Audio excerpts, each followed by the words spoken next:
Thanks for joining me today. We're going to be talking about the Priorat region in Spain. So just going to quickly go over some of the class objectives and what we're going to learn today. When the class is over, you're going to be able to describe the unique landscape and terroir and climate of Priorat. You'll be able to summarize the wine-producing history of Priorat, which has a pretty interesting story to go with it. And then we're going to evaluate some wines from the region. And you'll be able to identify the varietal and the regional characteristics of these wines. So we get to taste and have fun at the end. All right, so here's a map of Spain. So Priorat, also known as Priorato, you might see that in writing occasionally, is located right over here. About 18 miles inland from the Mediterranean Sea. It is part of Catalonia. And the Catalonian term for the region is Priorat. Priorato is the Spanish term for Priorat. What we're going to do throughout the presentation is use the Catalonian terms, just to make that clear. So it's 18 miles inland from the Mediterranean Sea, and you'd think it might be kind of a cool climate, a lot of sea influence, but actually it does not have that.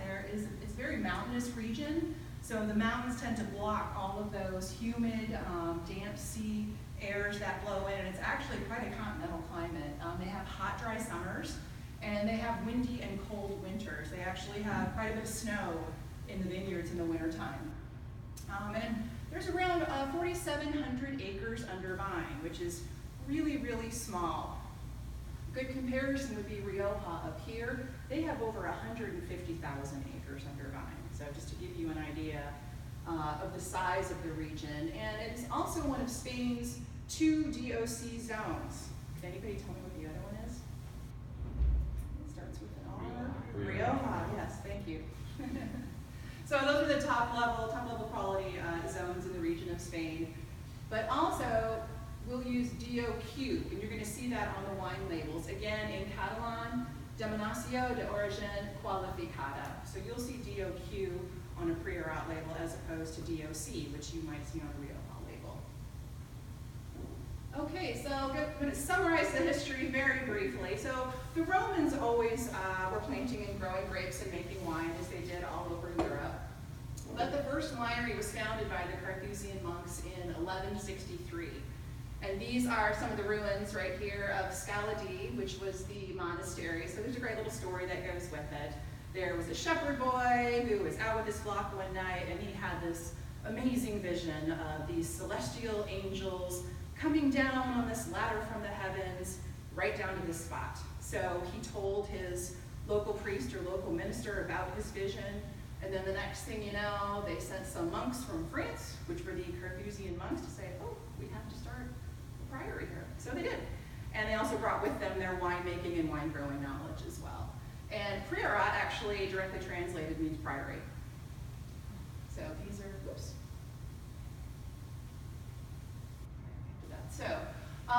So they were there in 1163. Then let's jump way ahead to 1835.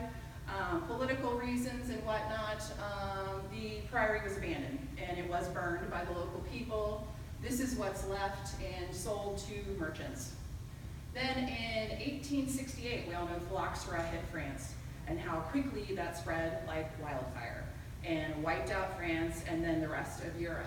So they actually had kind of a nice time of prosperity because it took until about 1893 for phylloxera to hit Priorat. So what happened, a lot of the French were importing juice and importing wine from the Priorat region. So they were doing pretty well for a few years until they were finally devastated by the louse as well. And then in the early 20th century, we saw several local wineries kind of come together and work more in a co-op style. And they were established. And actually, in the cellars of Scaladi, there is a co-op there now, which I believe Cordno, which is in our house, owns part of that co-op. So they do have cellars down there. And then in the 1980s, you have what are called the Guadalupes Pioneers. So you had sort of a group of merchants and wine growers that realized, hey, this is a really cool area. So René Barbier was kind of the leader of this group. He is actually from the Gigondas region of France. gathered up a few of his friends who had the funds in the background to come on into this area. Guadalupe is one of the villages within Priorat, and start modernizing what was going on and start updating viticulture and making some really cool wines. And then in the 1990s, they really start gaining some international acclaim. So, what is so amazing about this area? So we're talking about high altitude terraced vineyards. So what happens with high altitude wine? So it's about 1,400 meters above sea level. I know we talk about high altitude with Argentina quite a bit. The highest point in Argentina is just over 3,000 meters. So kind of give you something to compare that to. So what happens with high altitude? You're going to have generally poor soil, because that topsoil is constantly eroding and falling down the mountain. You're going to have much more intense sunlight. So those grapes are really, really ripening in a very special way. But then you're also going to have those huge diurnal temperature shifts, because being that high up, it's going to get really cool at night. And what happens there is we know that the acids are preserved within the grapes. And you need that for flavor, you need that for longevity of wine. So that's what we get with the high altitude farming. And there's also numerous microclimates as well, with all of the mountains and the escarpments and the valleys. There's tons and tons of microclimates all around the area. So the main grape varietals, definitely red. Garnacha is the king grape. About 39% of the plantings are Garnacha, then right behind that would be Cariñena, about 27%, and then coming in behind, we're seeing more of the international varieties, which would be Cabernet Sauvignon, Syrah, and Merlot. And less than 5% of the total wine production is going to be white. So there's a little bit of Garnacha Blanca, some Macabeo, little Pedro Jimenez, and now currently there's some people experimenting with Chenin Blanc as well. The soil. Everyone talks about the Licorella soil of Priorat. So Licorella is actually the Catalan word for slate. This is what it looks like. They are huge rocks and chunks of slate and actually quartzite. This is a photo of more of the black slate. Other parts of Priorat also have a sort of a red colored slate as well. So this soil was developed during the Paleolithic era.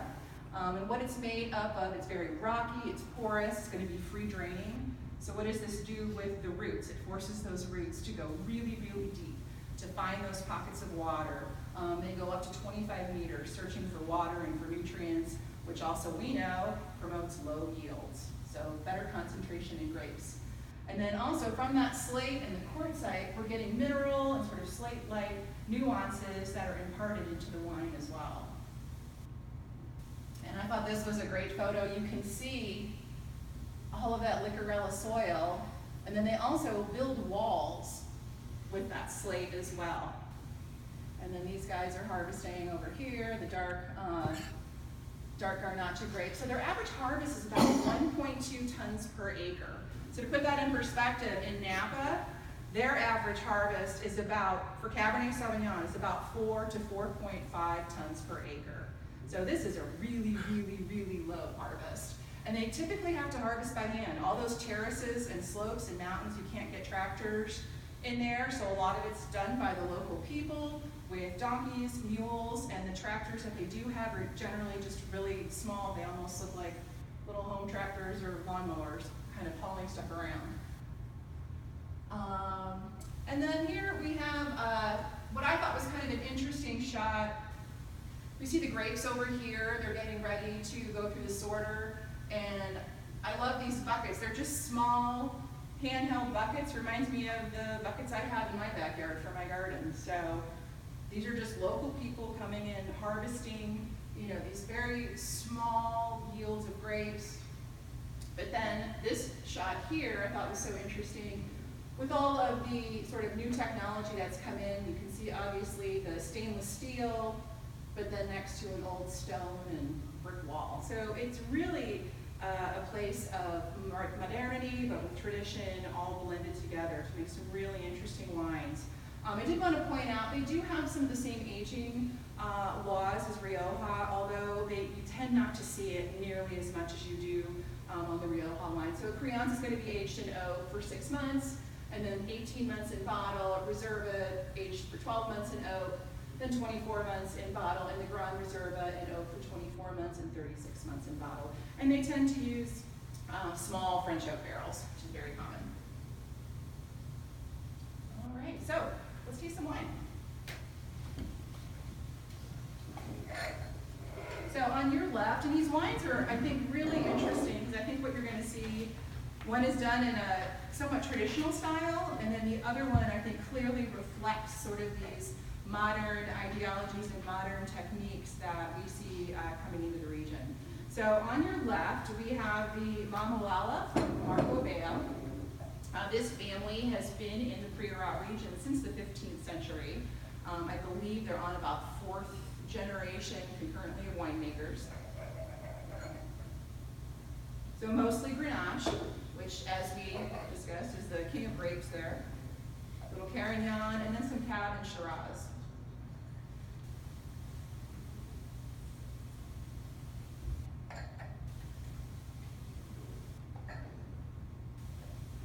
Definitely get that high acid that's in there, and something, if you take a look at the bottle too, it's a 2008. And at first, you know, one of our customers might say, oh gosh, that's too old. But what's so interesting about these high altitude grapes, that acid is retained from that cold weather at night. And that's what also helps with the longevity of the wine. Their vineyards are all organic. They farm biodynamically as well.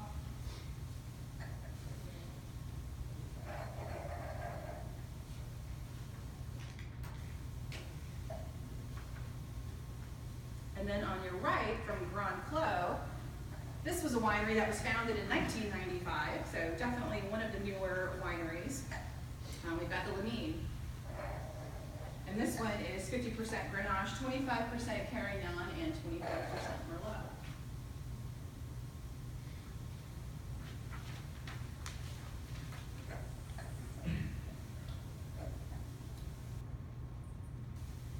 Can you taste the minerality or the slatiness from the soil in that one?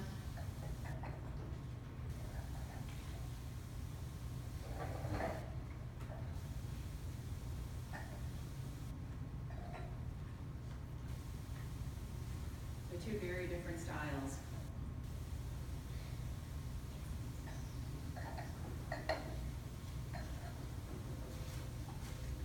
So do you have any questions? The vintage on the other class. It's 11, I believe. 2011. Yeah. Mm-hmm. I think with that one, I definitely get more of that cocoa, that big sort of blackberry fruit, but that distinctive minerality, that sort of slatiness is in there, certainly.